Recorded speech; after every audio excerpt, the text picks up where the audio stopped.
رب العالمين، والسلام على أشرف الأنبياء وسيد المرسلين سيدنا ومولانا محمد وعلى آله وأصحابه أجمعين. اللهم صل على سيدنا محمد النبي الأمي الهاشمي وعلى آله وأصحابه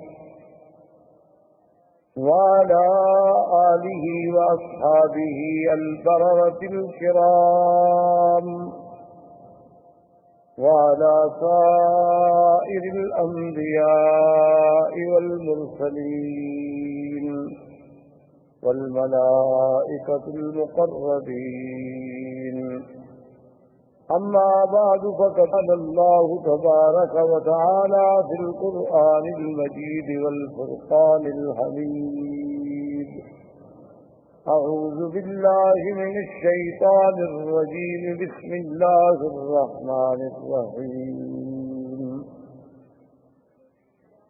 هو الذي بعث في الأميين رسولا منهم يتلو عليهم آياته ويزكيهم ويعلمهم الكتاب والحكمة وإن كانوا من قبل لفي ضلال مبين. قال النبي صلى الله عليه وسلم: أنا محمد وأنا أحمد وأنا الماهي الذي يمحو الله بي الكفر، وأنا الحاشر الذي يحشر الناس على قدمي، وأنا العاقب الذي ليس بعده نبي، أو كما قال النبي صلى الله عليه وسلم. صدق الله العلي العظيم، وصدق رسوله النبي الكريم، ونحن على ذلك لمن الشاهدين ومن الشاكرين، والحمد لله رب العالمين. برادران اسلام، آج کے درس میں سیرت رسول پاک صلی اللہ علیہ وسلم کے بارے میں کچھ باتیں عرض کرنی ہیں. حضور صلی اللہ علیہ وسلم کی سیرت طیبہ، حضور صلی اللہ علیہ وسلم کی حیات مبارکہ، حضور صلی اللہ علیہ وسلم کی بعثت،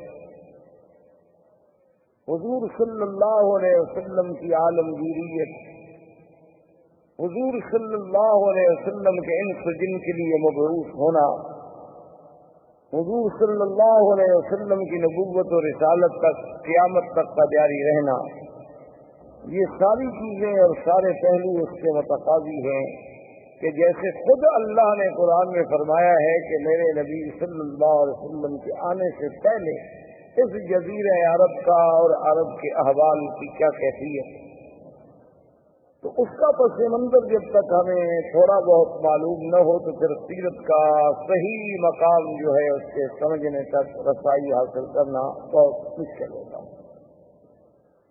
اس لیے حضور صلی اللہ علیہ وسلم کی بعثت سے قبل احوال عرب کے بارے میں بہت دور اگر ہم جائیں تو بہت مشکل ہو جائے گا، لیکن زیادہ سے زیادہ اختصار کے ساتھ جتنی ہم پہلے ماحول کی، کیونکہ قرآن پاک نے بطور خاص یہ فرمایا ہے کہ ہم نے آپ کو کہاں بھیجا.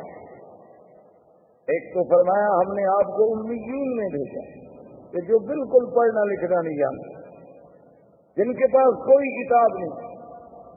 اور دوسری بات جو اللہ نے آخری آیت میں فرمائی اور بار بار فرمائی کہ وَإِن كَانُوا مِن قَبْلُ لَفِي ضَلَالٍ مُبِينٍ، کہ میرے مدنی صلی اللہ علیہ وسلم آپ کی بعثت سے قبل یہ پورا جزیرہ جو تھا ایک کھلی ہوئی گمراہیوں میں پڑا ہوا. تو اس کی تفاصیل میں اگر آپ جائیں تو آپ جانتے ہیں یا آپ نے سنا ہوگا یا پڑھا ہوگا انشاءاللہ، عرب جو ہے اصل میں یہ 3 قسم کہلائے جاتے ہیں۔ ایک عرب ہیں بائبہ، اور ایک عرب ہیں عاربہ، اور ایک عرب ہیں مستعربہ۔ یاد رکھیں عربوں کی 3 قسمیں ہیں تاریخ۔ ایک عرب بائدہ یعنی جو سب سے پہلے عرب زبان، عربی بولنے والے، عربی جاننے والے، بائدہ کہتی ہیں کہ ہلاک ہو گئے، وہ قومیں جو مٹ گئی اب جن کا نام و نشان بھی باقی نہیں ہے۔ اگر قرآن پاک ان کا ذکر نہ کرتا تو شاید ہم جانتے بھی نہ اور کوئی اس کا سرا بھی تلاش نہ کر سکتا۔ جیسے پہلی قومیں گزر گئی ہیں، قوم عاد ہے، قوم سمود ہے، قوم صالح ہے، قوم لوط ہے، یہ ساری قومیں آپ کو پتہ ہے کہ یہ مکہ مدینہ منورہ سے خیبر کے راستے میں، مدائن کے راستے میں، اور اسی طرح پھر آپ آگے چلے جائیں۔ قوم لوط جو تھی وہ آج جہاں اردن ہے، جس ملک کو آپ اردن کہتے ہیں، مان کہتے ہیں، اسی جگہ وہ بحر میت کے نام سے آج بھی وہ جگہ معروف ہے۔ وہ وہی آباد تھے، ان کے قریہ قدوم جو تھا اسی جگہ تھے۔ تو یہ تو عرب ہیں وہ جو ختم ہو گئے، مٹ گئے، ان کی تو کوئی نسل کا ایک بندہ بھی باقی نہیں بچا جس کے بارے میں آدمی کہے کہ پھر اس کا کیا ہوا۔ اللہ نے ان کا تو استیصال کلی کر دیا، یعنی بالکل ختم ہو گیا، ان کا تو نام و نشان ہی مٹ گیا۔ اچھا، اب جناب ایک عرب ہے مستعربہ۔ مستعربہ کا معنی ہوتا ہے کہ جنہوں نے عربی لغت کسی دوسرے سے سیکھی ہے۔ تو ہم زیادہ دور اس لیے نہیں جاتے کہ پھر ہم سیرت کے موضوع پہ آتے آتے بھی کئی مہینے لگ جائیں گے۔ ہم حضور صلی اللہ علیہ وسلم کے جد امجد سیدنا ابراہیم الخلیل علیہ السلام اور سیدنا اسماعیل علیہ السلام، کیونکہ حضور صلی اللہ علیہ وسلم جو ہے ولد اسرائیل ہیں، حضور پاک صلی اللہ علیہ وسلم کا نسب جو ہے، آپ کا سلسلہ انساب جو ہے وہ سیدنا اسماعیل علیہ السلام تک جاتا ہے، اور پھر سیدنا اسماعیل علیہ السلام سے سیدنا آدم علیہ السلام تک۔ لیکن اگر ہم اسی سلسلے کو پھر ابتدا سے دیکھیں، یعنی ابتدائے آفرینت سے سیدنا آدم علیہ السلام سے، تو پھر تو ایک پوری تاریخ انسانیت کا ہمیں عبور کرنا پڑے گا۔ لیکن اگر ہم سیدنا اسماعیل اور سیدنا ابراہیم علیہ السلام سے شروع کریں تو ایک تو ہم قریب آ جائیں گے، اور دوسرا ان سے حضور کا براہ راست تعلق ہے کہ حضور صلی اللہ علیہ وسلم ولد اسماعیل۔ تو مختصراً یہ عرض کروں کہ اللہ نے سیدنا ابراہیم علیہ السلام کو حکم دیا کہ اپنے بیوی بچوں کو جا کے ایک ایسے مقام پہ چھوڑیں جہاں کوئی آبادی نہیں، کوئی وہاں انسان نہیں، کیونکہ سیدنا ابراہیم علیہ السلام یا اسماعیل علیہ السلام یہ سرزمین مکہ کے رہنے والے نہیں تھے۔ ان کا اصل جو ہے، ان کی اصل جو ہے وہ عراق اور اس کے بعد شام، فلسطین، شام، عراق، اس کے ان علاقوں میں آپ رہنے والے تھے۔ تو وہاں سے حضرت ابراہیم علیہ السلام آئے، اللہ کے حکم پر اپنی بیوی اور اپنے چھوٹے بچے، دودھ پیتے ہوئے بچے سیدنا اسماعیل علیہ السلام کو حکم خدا بندی کے مطابق اسی مقام پہ چھوڑا جہاں اب چاہ زمزم ہے، جہاں یہ کنواں ہے زمزم کا، اسی جگہ ان کو بٹھا دیا۔ اور اللہ کا حکم تھا کہ بولنا بھی نہیں، بتلانا بھی نہیں، بات بھی نہیں کرنی۔ تو ابراہیم الخلیل علیہ السلام خاموشی سے چلے گئے۔ جب وہ جانے لگے تو بی بی حاجرہ دوڑی پیچھے، انہوں نے کہا الامن تکون یا ابراہیم الخلیل، یہ اللہ کیا کر رہے ہو کہ یہاں کوئی انسان نہیں، یہاں کوئی پانی نہیں، یہاں کوئی آبادی نہیں، باطن غیر عزیز ذرائع، کالے پہاڑوں میں گھری ہوئی ایک وادی ہے، تو اور یہاں جہاں کعبہ شریف ہے یہاں بالکل ایک ٹیلے کا نشان تھا، تو ہمیں کیسے چھوڑ کے جا رہے ہو؟ ابراہیم علیہ السلام خاموش ہیں کیونکہ اللہ کا حکم نہیں جواب دینے کا۔ تو آخر بی بی نے مجبور ہو کر یہ جو جنت المعلی جسے آپ کہتے ہیں نا جنت المعلی، یہ اصل میں اس کو معلی کیوں کہتے ہیں کہ یہ کعبۃ اللہ کا سرزمین مکہ کا اونچا حصہ ہے، یعنی یہ اعلیٰ ہے، اعلیٰ معنی بلند، اور یہ جو ہے اسفل، یہ مسفلہ جس کو آپ کہتے ہیں محلہ مسفلہ، اس کو مسفلہ کیوں کہتے ہیں کہ یہ اسفل ہے، یہ یعنی نیچے والا حصہ ہے۔ اور وہ جانب اعلیٰ ہے. اسی لیے جب بھی مسیال، جب بھی سیل آتے ہیں تو اوپر سے پانی گرے گا اور اسی مسیال سے مشغلہ سے ہوتا ہوا پھر نیچے چلا جائے گا طریقے ریت سے. تو یہ اعلیٰ جانب تھی. تو اسی لیے وہ جو قبرستان ہے اس کو مومنین کی وجہ سے جنت کا لقب ملا اور جنت المعلیٰ کہلایا. تو اس مقام تک بی بی صاحبہ دوڑتی آئیں ابراہیم علیہ السلام کے پیچھے، اور ابراہیم علیہ السلام اونٹنی پہ سوار تھے اور خاموش ہو کے جا رہے. تو بی بی نے کہا کہ ایک بات تو بتاؤ، اللہ ہمارا کا لہٰذا، کیا تمہیں تمہارے خدا نے یہ حکم دیا ہے یا تم خود ہم سے ناراض ہو؟ بھائی خامن جو اپنے بچوں کو چھوڑ دے کو وجہ تو ہوگی نا، اپنی بیوی بچوں کو چھوڑ کے جا رہے ہیں اور چھوڑ بھی ایسی جگہ جا رہے ہیں نا، یہ تو نہیں کہ ان کو سسرال میں بھجوا دیا، بچوں میں بھجوا دیا، کسی بھائی کے گھر میں بھجوا دیا، ایک ایسے مقام پہ چھوڑ دیا کہ بادل غیرت ہی سے رہیں گے، یہاں کچھ بھی نہیں. تو جب انہوں نے یہ کہا تو اللہ نے حکم دیا کہ جواب دیتا آپ نے فرمایا ان اللہ امرنی، اللہ نے مجھے حکم دیا، میں اللہ کے حکم کے بغیر تمہیں نہیں چھوڑ کے جا رہا. تو اب بی بی کے قدم رک گئے اور علماء نے لکھا ہے کہ بی بی نے فرمایا کہ اذن لا یضیعنا، اور ایک روایت میں یہ بھی آتا ہے کہ بی بی نے کہا حسبنا اللہ ونعم الوکیل، کہ اب تم خلیل جاؤ، ہمیں بھی اللہ کا، اگر اللہ نے حکم دیا ہے نا تو پھر اللہ ہمیں ضائع نہیں کریں گے. کیونکہ اگر اللہ نے حکم دیا ہے کہ ہم کوئی آن چھوڑ دو، تو اگر اللہ ہمیں مارنا چاہتے تو وہیں فلسطین میں مار دیتے، اللہ ہمیں کچھ سزا دینا چاہتے تو وہیں شام کے علاقے میں دی جا سکتی تھی. تو اس مقام پہ چھوڑنے کا جو حکم تمہیں تمہارے رب نے دیا ہے تو اذن لا یضیعنا، اب وہ خدا ہمیں ضائع نہیں کریں گے. اور ایک روایت میں ہے کہ بی بی کی زبان مبارک سے جو کلمہ نکلا وہ کلمہ تھا حسبنا اللہ ونعم الوکیل. تو اس لیے آپ بھی ویسے اس کلمے کو یعنی ہر مشکل میں، کیونکہ اس کی وجہ یہ ہے کہ جب حضرت خلیل کو آگ میں ڈالا گیا ان کی زبان سے بھی یہی کلمہ تھا حسبنا اللہ ونعم الوکیل. اور جب جنگ احد میں صحابہ پر دشمنوں نے حملہ کیا اور یہ کیفیت تھی کہ ضاقت علیہم الارض بما رحبت، اللہ کی وسیع سرزمین تنگ ہو گئی، یعنی بالکل اب یقین ہو گیا ہلاکت کا. اس وقت بھی صحابہ کی زبان سے نکلا حسبنا اللہ ونعم الوکیل.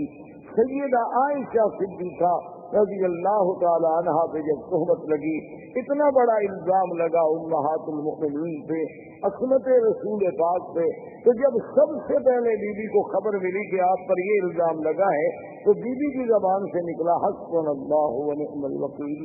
تو اس لیے علماء نے اس پر بڑی کتابیں لکھی ہیں، القول الجمیل فیما جاء فی فضل حسبنا اللہ ونعم الوکیل.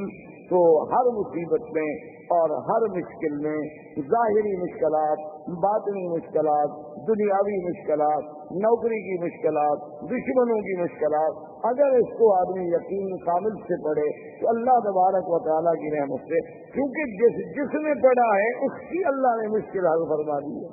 اس لیے علماء نے لکھا ہے کہ یہ کلمہ مبارک ایک اکسیر ہے، یعنی ایک ایسا ہے کہ جس چیز کو لگاؤ اس کو نہ بنا دو، لیکن شرط یہ ہے کہ اس پر ایمان ہو، ایمان ہو، یقین ہو.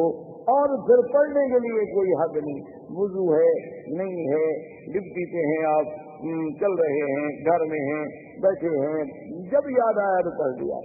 اور جس مشکل کے لیے پڑھیں گے اللہ کی رحمت سے فانقلبوا بنعمت من اللہ وفضل لم يمسسهم سوء. اللہ نے فرمایا کہ جب میرے مدنی کے صحابہ نے اس کلمے کو پڑھا تو ہم نے پھر ان کو نعمتوں کے ساتھ واپس لوٹایا، ان کو ذرا سی بھی پھر ہم نے تکلیف نہیں پہنچنے دی. تو اللہ تبارک و تعالیٰ کے یہ کلمہ مبارک بی بی کی زبان سے بھی علماء نے لکھا ہے کہ نکلا اور بی بی واپس آ گئی. اب بڑا تفصیل کا واقعہ ہے کہ بی بی آئیں، چھوٹا بچہ ہے، اور یعنی اندازہ کریں آپ کہ کتنا خوف و خطر ہے. تو شام جب ہونے لگی تو ہر طرف سے جنگلی درندوں کی آوازیں، کہیں سے شیر، کہیں سے بگیاڑ، کہیں سے کچھ، کہیں سے کچھ، جنگلوں کی درندوں کی آوازیں آ رہی ہیں. اور چھوٹا سا بچہ ہے، چھوٹی سی مشکیزہ ہے، کچھ ستو ہے، کچھ چنے ہیں، یہ آپ کا سارا زاد سامان ہے اور زاد راہ ہے. تو مورخین نے لکھا ہے کہ بی بی صاحبہ شام کو جب اندھیرا چھا گیا تو ایک لکڑی لے کے کھڑی ہوئی اور انہوں نے سارے علاقوں کی طرف توجہ کر کے خطاب کیا کہ اے جنگل کے درندوں، یہاں انسان تو کوئی نہیں جن کو میں خطاب کروں، لیکن ایک بات یاد رکھ لو کہ میں ایک اللہ کے نبی خلیل کی بیوی ہوں اور اسماعیل کی اماں ہوں۔ تو کہتے ہیں کہ فوری طور پر اب بی بی صاحبہ کی آواز سنتے ہی تمام جانور خاموش ہو گئے، اور اس کے بعد بلکہ یہ اظہار ہونے لگا کہ مختلف مقام پہ جانور بیٹھ گئے اور خاموشی کے ساتھ، یعنی جو یہ باتیں کرنے لگے کہ بی بی صاحبہ ہم حملے کے لیے نہیں آئے، ہم تو پہرے کے لیے آئے ہیں، کیونکہ اس کی وجہ تھی کہ یہ وہ مسعود وجود تھا، یہ وہ مسعود بچہ تھا جس کی نسل میں پیدا ہونا تھا حضرت محمد رسول اللہ صلی اللہ علیہ وآلہ آلہ واصحابہ وسلم تسلیما کثیرا کثیرا۔ تو اگر اسماعیل کی حفاظت نہ ہوتی تو پھر یہ سلسلہ حضور تک کیسے پہنچتا؟ تو اصل میں تو یہ سارا نظم جو ہے اسی پاک نبی کے لیے سجائی جا رہی تھی، اور یہ منزل اسی لیے بنائی جا رہی تھی۔ کہیں آپ نظر ڈالیں، کہیں آسمانوں کے پہرے ہیں، کہیں کعبۃ اللہ کو بنایا جا رہا ہے، کہیں ابراہیم کو ہجرت پہ بھیجا جا رہا ہے، کبھی ان سے بچے چھڑوائے جا رہے ہیں۔ تو یہ ساری چیزیں جب ان پہ نظر ڈالیں گے تو محسوس ہوگا کہ یہ ساری محفل جس کے لیے سجائی جا رہی تھی وہ آنے والے تھے حضرت محمد رسول اللہ صلی اللہ علیہ وآلہ آلہ واصحابہ وسلم تسلیما کثیرا کثیرا۔ تو اب جناب سیدنا اسماعیل علیہ السلام کا پانی ختم ہوا، بی بی صاحبہ صفا مروہ پہ دوڑی، صفا پہ چڑھی، مروہ پہ گئی، مروہ پہ چڑھی، صفا پہ پہنچی اور 7 چکر لگائے۔ تو اللہ پاک کو یہ دوڑنا اتنا پسند آیا کہ مسعی جو ہے اس کو قیامت تک کے لیے شاعر اللہ قرار دے دیا گیا۔ اب جناب بی بی کے کان میں آواز آئی کہ جاء الغوث، کہ اللہ کی مدد آ گئی۔ بی بی نہ گھبرائیں، تو بی بی صاحبہ کھڑی ہو گئی، انہوں نے کہا کون ہو آواز دینے والے؟ سامنے آؤ۔ خیر سامنے کوئی پھر آواز آئی کہ بی بی صاحبہ نہ گھبرائیں، اللہ کی مدد آ گئی، اور اللہ نے حکم دیا کہ جبریل جس جگہ اسماعیل علیہ السلام کے پاؤں ہیں نا اسی جگہ جا کے پر مارو۔ تو یہاں آ کر حضرت جبریل علیہ السلام نے اپنا پر مارا اور یہاں سے چشمہ زمزم کا پانی نکلا۔ تو یہ زمزم کا پانی جو ہے اس میں اب آپ دیکھیں یعنی کئی نعمتیں شامل ہو گئی۔ ایک تو یعنی جبریل علیہ السلام کا پر ہے، اور دوسرا اللہ کے نبی اسماعیل کے پاؤں ہیں، اور تیسرا اس میں ایک بڑی نعمت ملی ہے کہ حضور صلی اللہ علیہ وسلم نے آمنہ کے لال نے جب پیا تو آپ نے پینے کے بعد پانی بچا کے برتن میں ڈالا اور اپنا لعاب مبارک ڈالا، اور اس کے بعد حکم دیا کہ اس کو بھی زمزم میں ڈال دو، تاکہ وہ اسماعیل سے جو سلسلہ ہے نبوت کا جیسے زمزم ہے اسی طرح وہ سلسلہ بھی جڑ جائے کہ قیامت تک امت کو زمزم ملے کہ اللہ کے فرشتے کا پر ہو، میرے دادے کے پاؤں ہوں اور محمد مدنی کا لعاب ہو۔ اس لیے علماء نے لکھا ہے کہ زمزم کا پانی جو ہے وہ جنت کے پانی سے افضل ہے، حوض کوثر سے افضل ہے، یعنی جنت کی نہروں سے افضل ہے۔ انہوں نے کہا اس کی وجہ یہ ہے کہ جنت کی نہریں تو اللہ کے حکم سے پیدا ہو گئی نا، کل ہو جا بس ہو گئی، اور اسباب کی حد تک تو وہاں کوئی چیز نہیں، حکم دیا گیا کہ جنت بن جا بن گئی، حکم دے دیا نہریں جاری ہو جائیں ہو گئی۔ لیکن یہاں تو اسباب بھی ہیں کہ 2 نبی تک، ایک رسول نوری ہے جبریل، وہ بھی رسول ہے قاصد ہے اللہ کا، اور ایک پیغمبر حضرت اسماعیل، اور تیسرے پیغمبر سیدنا محمد رسول اللہ۔ تو ان سب چیزوں کے جمع ہونے سے زمزم کو جو فضیلت ملی وہ جنت کے پانی سے بھی زیادہ بڑھ گئی۔ تو اس لیے علماء نے لکھا کہ جب معراج پہ جانے سے قبل حضور پاک کا سینہ مبارک کھولا گیا تو ہر چیز جبرائیل جنت سے لائے لیکن پانی زمزم سے لیا، جو دلیل بھی اس بات کی کہ پانی زمزم کا افضل ہے، ورنہ اگر اور کوئی پانی افضل ہوتا تو وہاں سے پانی لانا جبریل کے لیے کیا مشکل تھا۔ جنت سے جب تسم من ذہب سارا سامان جنت سے لائے، آپریشن کے سامان سارا جنت سے لائے، ٹانکے لگانے کے لیے دھاگا سارا جنت سے آیا، ہر چیز جنت سے لائی گئی، لیکن پانی زمزم کا استعمال ہوا کیونکہ افضل رسول کا افضل دل جو تھا وہ افضل پانی سے جل سکتا تھا۔ اس لیے اللہ تبارک و تعالیٰ نے اس پانی کو ایک شرط رکھا۔ اب اتفاق یہ ہوا کہ یمن کے علاقوں میں ایک تھی سد معارف، سد کہتے ہیں بند، جیسے بڑا بند ہوتا ہے نا جی، جیسے آپ ڈیم بناتے ہیں اور آگے بند لگاتے ہیں، تو انہوں نے بھی ایک بہت بڑی سد بنائی تھی، جیسے سد اسکندری، جیسے سد یاجوج ماجوج، جیسے آپ سمجھیں دیواریں کی، اسی طرح ان کی ایک سد معارف کہلاتی تھی، وہ اتفاقی بات ہے کہ ٹوٹ گئی۔ جب سد معارف ٹوٹ گئی تو پانی پھیل گیا، پانی تو ختم ہو گیا، اور پانی رکتا تھا اور اس سے وہ سال ہر سال استفادہ کرتے تھے۔ تو جب پانی ختم ہو گیا تو اب یمن کے قبائل جو تھے وہ نکلے مختلف علاقوں میں آباد ہونے کے لیے کہ ہم کہاں جائیں۔ وہاں سے چلتے چلتے قبائل آئے کہ پانی ڈھونڈیں، کسی ایسی جگہ جائیں گے جہاں ہمیں پانی ملے تاکہ وہاں رہ سکیں، رہائش کر سکیں، کیونکہ پانی اگر نہ ہو تو آدمی زندہ نہیں رہ سکتا۔ اللہ نے قرآن پاک میں بھی یہ بات واضح فرما دی کہ وَجَعَلْنَا مِنَ الْمَاءِ كُلَّ شَيْءٍ حَيٍّ، اللہ نے فرمایا ہم نے ہر چیز جاندار کی جان جو ہے وہ پانی کے ساتھ معلوم ہے، اسی پانی سے ہم نے اس کو زندہ کیا۔ تو پانی وجہ حیات ہے، پانی مردہ زمینوں کی حیات ہے، مردہ انسانوں کی حیات ہے۔ تو ڈھونڈتے ڈھونڈتے قبیلہ جرہم، یہ یمن کا قبیلہ تھا اور یہ عرب تھے، بنو جرہم جو تھے یہ تو خالص عرب تھے، کیونکہ یہ تو یمن سے تھے۔ تو یہ قبیلہ جرہم جو ہے پانی تلاش کرتے کرتے کرتے جب مکہ مکرمہ کے قریب آیا تو دیکھا کہ کچھ پرندے اڑ رہے ہیں۔ اچھا یہ قاعدہ ہے کہ جہاں پانی ہو تو وہاں پر پرندے آتے ہیں، ان کو بھی احساس ہوتا ہے کہ کوئی ہمیں پانی والی جگہ ملے۔ تو انہوں نے جب پرندوں کو اڑتے ہوئے دیکھا تو قبیلہ جرہم نے آپس میں مشورہ کیا، انہوں نے کہا کہ بھئی یہاں تو ہم نے کبھی پرندے اڑتے نہیں دیکھے، یہ کیا ہے، تلاش کیا جائے، اپنے آدمی بھیجے۔ تو نے کہا کہ ہاں وہاں تو پانی ہے، ایک بڑا چشمہ ہے اور وہاں ایک بوڑھی عورت بھی بیٹھی ہے اور ایک بچہ بھی ہے۔ انہوں نے کہا کہ ٹھیک، وہ قبیلے کا قبیلہ سارا یہاں پر، لیکن اس زمانے میں ان کے اندر کچھ اخلاق ہوتے تھے، یعنی باوجود اس کے کہ عرب میں یہ قتل قتال لڑائی یہ سب چیزیں بڑی عام تھی، لیکن پھر بھی کچھ ضوابط تھے، کچھ اصول تھے۔ تو وہ جب آئے تو انہوں نے بی بی صاحبہ سے کہا کہ ہم پانی کی تلاش میں یمن سے نکلے ہیں، اب آپ خود اندازہ کریں گے یمن سے چلتے چلتے ہم مکہ پہنچے اور یہاں ایک چشمہ ہے، تو آپ اگر ہمیں اجازت دیں کہ ہم اس چشمے کے قریب رہ جائیں تو آپ کی بڑی مہربانی ہوگی۔ تو بی بی صاحبہ کو بھی اللہ نے عقل دیا، انہوں نے فرمایا کہ ہاں آپ یہاں رہ سکتے ہیں، لیکن پانی پر آپ کا حق نہیں ہوگا، پانی ہمارا، اس پر حق جو ہے میرا اور میرے بیٹے کا ہوگا، پانی آپ لے سکتے ہیں، لیکن یہ کنواں آپ کا ملک نہیں سمجھا جائے گا، اس پر ہمارا ہی کنٹرول ہے، ہمارا ہی تسلط ہے۔ انہوں نے کہا کہ جی بالکل ٹھیک ہے، ہم مانتے ہیں۔ اور ایک روایات تاریخ میں یہ بھی آتا ہے کہ بی بی نے کہا کہ اس کا کچھ آپ ہمیں معاوضہ بھی دیں گے، اگر پانی کا فائدہ جو آپ اٹھائیں گے، تو نے کہا کہ ہم وہ بھی دیں گے۔ تو یہاں سے پھر قبیلہ جرہم جو تھا یہاں آباد ہوا۔ جرہم قبیلے کی آبادی کے بعد حضرت اسماعیل علیہ السلام جوان ہوئے، ان کی شادی بھی جرہم قبیلے سے ہوئی۔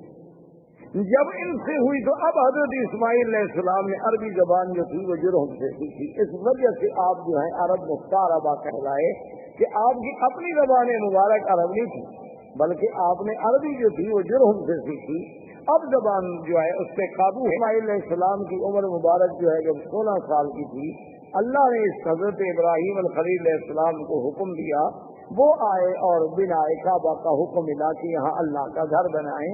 تو ابراہیم علیہ السلام نے اس کعبے کی اللہ کے حکم سے بنیاد رکھی، اور بنیاد اسی قواعد پہ رکھی گئی جو آدم علیہ السلام نے قواعد رکھے تھے اللہ کے حکم سے۔